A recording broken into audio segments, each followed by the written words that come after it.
Okay, studio time. So what's happened since the last time I vlogged? Whole bunch of stuff. Currently shooting on a brand new camera that I just got. It's the CV1. Got a mic for it as well, a rig.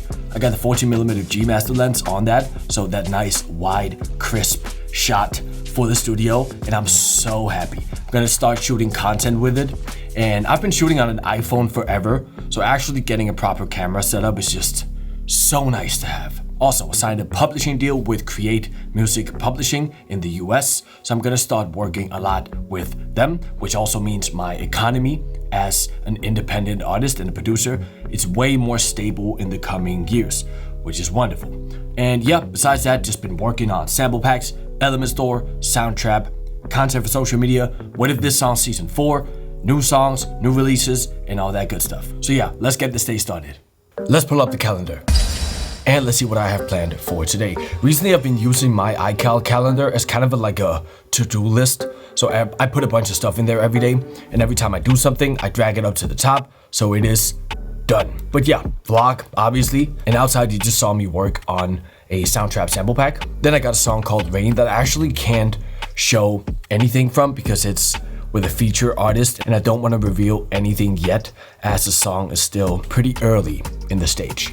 Then we got What If This Song, which is my main thing of today. I'm finishing up 10 flips for the new season of What If This Song, essentially me doing remixes, dropping a video and a remix every week for 10 weeks, and then dropping a DJ pack at the end with all the flips. Super good way for me to do promo, show off my sound, and yeah, I'm doing season 4 now, so I've already dropped 30 remixes in the past year. And yeah, right now I'm exporting a mix for a client and a mix master. He wanted less clipping on the final master, so I'm starting by doing that. Pretty quick fix, to be honest. After that, we're diving into a bunch of flips, and then my last kind of things for the day that I gotta do is brainstorm new element packs. I'm working on hiring a sound designer for that. So if you're a sound designer out there doing EDM samples, yep, send me your stuff. I'm hiring someone part-time right now to help me with the initial sound design of each pack, because honestly, I don't have time to do multiple sample packs besides my other sample packs every year, and I really want to grow Element. So that is what I'm doing for that. And then I'm doing a DJ setup here in the back for some TikTok Reels videos from our upcoming singles. Also planning to do like a DJ mix at one point, but I gotta get a cool shot of a setup, and I gotta get something looking cool because I kinda wanna have the studio in the background. So I'm still figuring that out. Anyway, let's dive into this work because I have a lot of stuff to do today. Baby, I'm a song on the beat. First task of the day, I gotta get this stem master exported.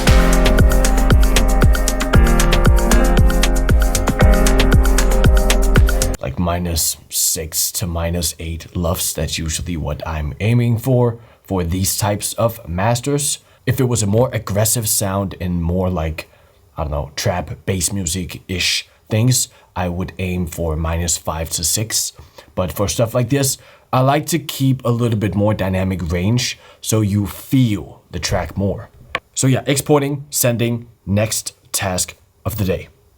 Next up on today's task list is this remix of Dr. P's Switch Up. It's one of the remixes of the new What If This Song season, but I like listening back to it on my AirPods in the gym this morning. There was just something missing, or something in the drums or the dynamics or something that just didn't hit as hard. So firstly, let me just play you the idea, and then I'll dive into how I'm trying to fix this. Take me high, take me higher, take me high, take me higher, take me high, take me higher, take me high, take me higher, take me high, take me higher, me high, take me higher, me high, take me higher.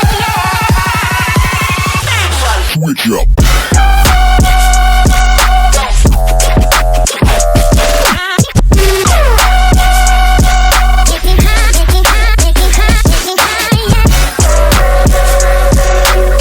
So don't get me wrong, I think it's almost there, but there's just something about it. Either it's the transition up to the drop, or it's the way the drop comes in, but it just doesn't have that like, oh, effect when you play it live, that is. Could also be a tempo thing. I know 90 BPM range is very tough to get that like whoa feeling live because it's too slow to seem fast in like the 100 BPM range, but it's also too fast for people to grasp if you're coming from like a 150 bass, trap, whatever, or drum and bass, because that would just make it seem slow. I hope I'm making any sense. It's a tempo thing. It's a rhythm thing as well. Firstly, I'm gonna check how loud my build is because it seemed to me that the build may be too loud, and that could be what is making the drop seem weak.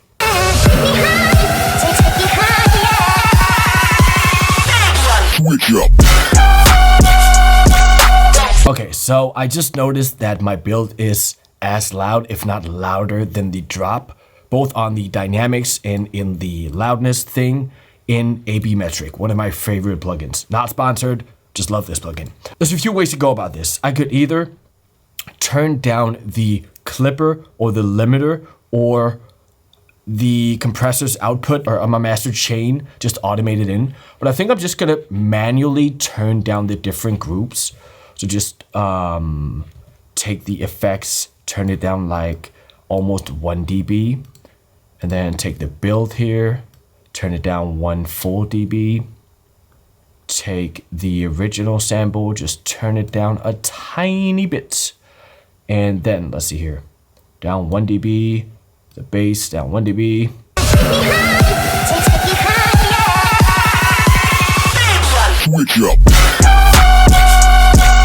That did help a little bit, but not a lot actually. I still don't think it's there. Let me try to automate the master then. I know a lot of people use like the mono trick, make it super mono before the drop, so it seems fuller and bigger when it drops in full stereo. Usually, honestly, that trick does not work on my stuff. I've tried it a few times, I've done it in a few tracks. It's just not my favorite thing to do.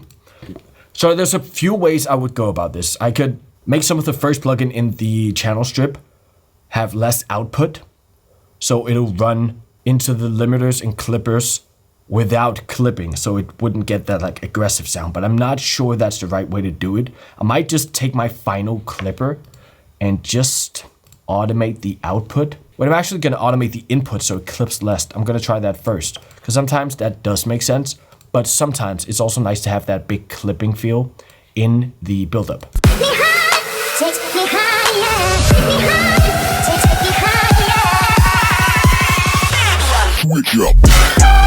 I actually think it works better to automate the output in this instance. I know this is very specific, very nerdy stuff, but this stuff actually has a lot to say when it comes to playing this track out live. Like having the buildup be a little bit less loud will make for the drop to have way more impact. Definitely closer. Let me automate it a little bit less, so it takes off like 2 dB-ish.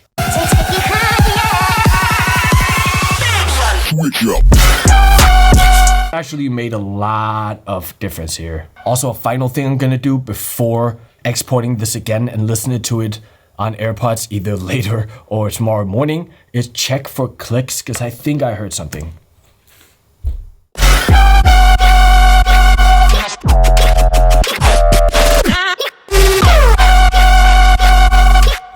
I'm gonna check just before the kicks that it's actually, I sidechain everything manually. So I'm just checking that it is ducking before the kicks. Huge golden tip here. Duck before some of the kicks will really make the impact of that kick in whatever you have on there too harder. Also for you guys that are going to comment and say, hey, how did you make that lead? It's actually just a lead from the original that I exported out and just put a bunch of stuff on. So the original sounds like this. And then I put texture for noise, rift for distortion, Pro Q3 to add more high end and tame the low end or take the low end out. Then I added spec ops that I automate in to make it spectrally slide, pitch shift, or stretch to really get that like weird, crunchy, almost dispersed kind of spectral effect, which I love. More VQ that I just automate in as well. And then Transgate, classic, that I automate in towards the end. So it goes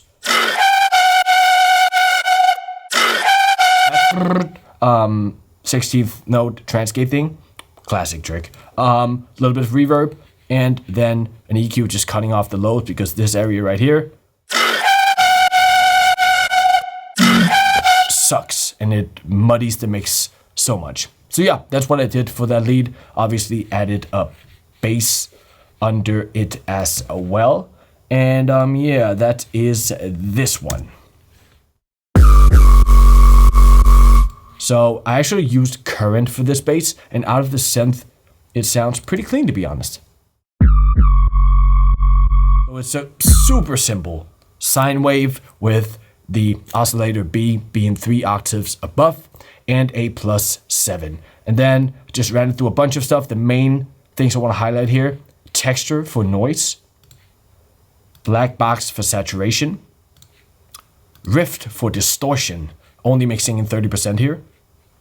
Then EQ P1A for that pull check low end trick at 30 Hertz. I always do this on bass. That's how I get those like fat, thick subs. And then a little bit of OTT. I limited it, and then I sidechained it spectrally with the M blender to the original stem bus, so that the original synth that I just played before this is coming through more in the mid-range. Okay, that's what I did for that. Let's move on to the next project. But before we go to the next track, I actually just got an idea for another way the drop could come in. Let me know in the comments, does this work better than just dropping it with drums?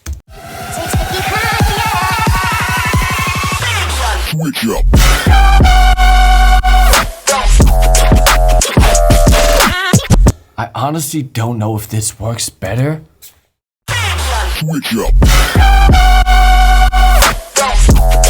So please let me know in the comments which one works best, with drums or without drums. Baby, I'm a son on the beat.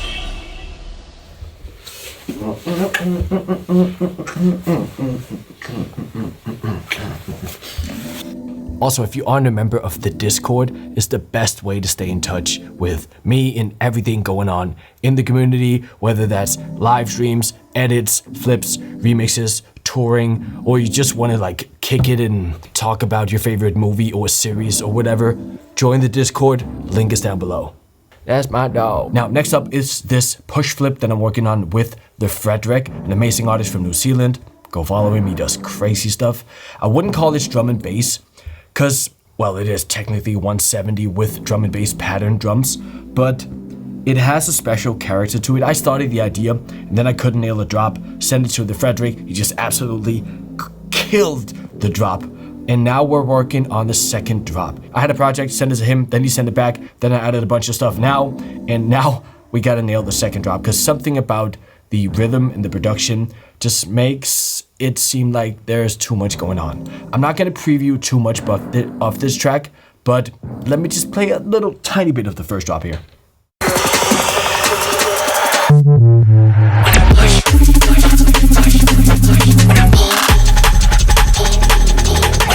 Alright, so what I gotta try to work on now is the second drop, because the thing is that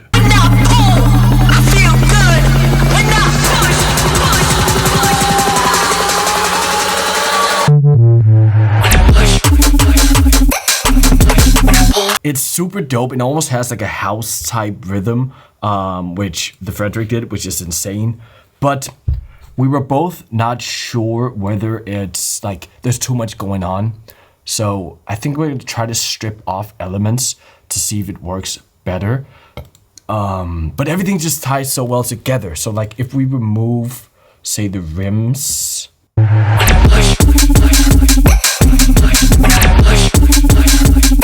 So,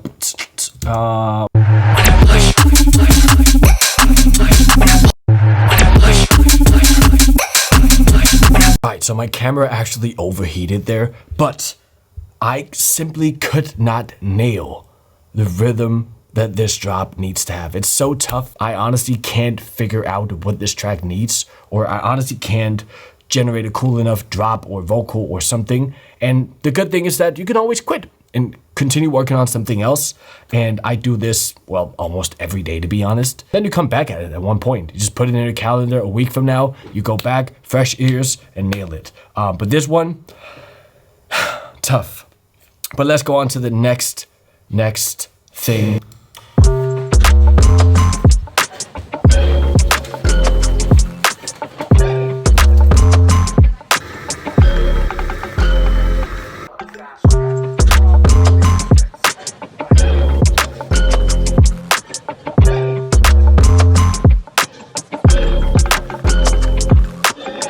So yeah, that's gonna be it for this vlog. Unfortunately, I ended up breaking the neon sign that you saw in the video earlier. I've had this in my studio for like, I wanna say like 5 years in different studios. I was messing around with the Pioneer over there, and my movements are very fast, too fast for my own good sometimes. And I ended up breaking the neon sign, and it just went kaboom everywhere. So goodbye neon sign, you will be missed. But yeah, day in the life type vlog, you already know. Hope you guys enjoyed it. Comment down below if you have any questions whatsoever, or with any suggestions as to what you want to see in future videos. Peace.